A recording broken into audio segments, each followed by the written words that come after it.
How you doing? It's Dr. Dieguez. Today I wanted to talk about stridor.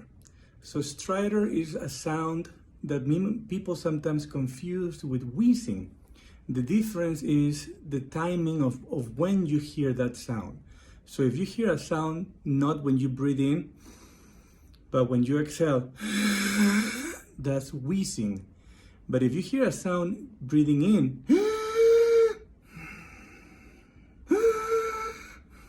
breathing in is called stridor, and that means that there's some type of narrowing in your trachea, narrowing in the upper airway. So basically you need to go see your doctor and make sure they do some imaging studies, especially a CAT scan of your neck, to make sure if there's any type of mass compressing into your trachea, any vocal cord damage, or if there's any narrowing on the trachea from prior intubations or from prior trauma.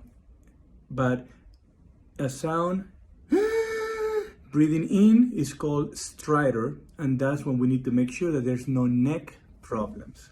Okay? Have a good day.